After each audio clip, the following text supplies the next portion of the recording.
Hi మమ్మ, ఈ video last దాకా చూడు మమ్మ. నా లైఫ్లో జరిగిన చిన్న చిన్న ఇన్సిడెంట్లని, ఈ ఫన్నీ ఇన్సిడెంట్స్ మీకు చూపిస్తూ ఉంటాను.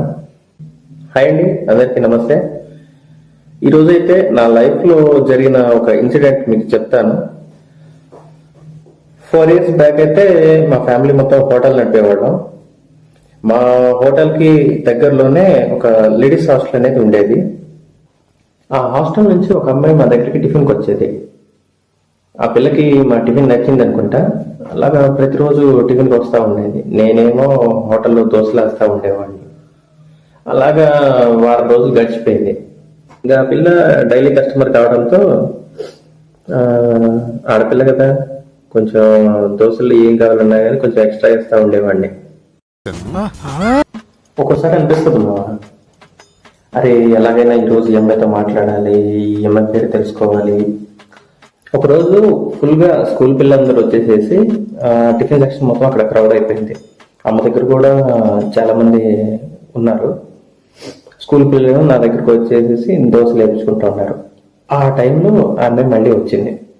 వచ్చేసేసి మా అమ్మ దగ్గరికి వెళ్ళి, ఆంటీ ఈరోజు నాకు ఎగ్ దోశ కావాలి, మా ఫ్రెండ్స్ వచ్చారు, నాకు ఎగ్ దోశ కావాలి, ఒక 2 ఎగ్ దోశలు పార్సల్ చేసేయండి ఆంటీ అని చెప్పింది. అప్పుడు అమ్మాయి ఏమనిందో తెలుసా? ప్లేట్ తీసుకొని అన్నయ్య దగ్గరికి వెళ్ళి దోశ వేయించుకోమ్మా.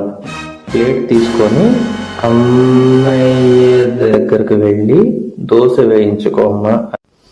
ఇంకా ఆ దెబ్బకి ఆ పిల్ల ఆ ప్లేట్ తీసుకొని వచ్చి నా దగ్గర దోశలు వేయించుకొని వెళ్ళిపోయేటప్పుడు ఏముందో తెలుసా? నీ బతుకంతా ఇంక సింగిలేరా నువ్వు.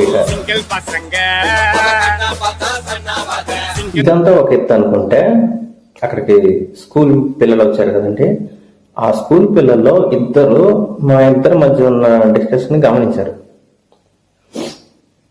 డిస్కషన్ గమనించి ప్రతిరోజు వచ్చినప్పుడల్లా, అయినా సింగిల్ అన్న ఏం సంగతిలో అన్నా, సింగిల్ అన్న ఒక దోశ అన్నా, సింగిల్ అన్న నమస్తే బాగున్నావా, ఇలా అంతా మొదలు పెట్టేసేసారు. ఇలాంటి కష్టం పగవాడికి కూడా రాకూడదు. ఈ వీడియో కనుక మీకు నచ్చినట్లయితే లైక్ చేయండి, షేర్ చేయండి, సబ్స్క్రైబ్ చేసి సపోర్ట్ చేయండి.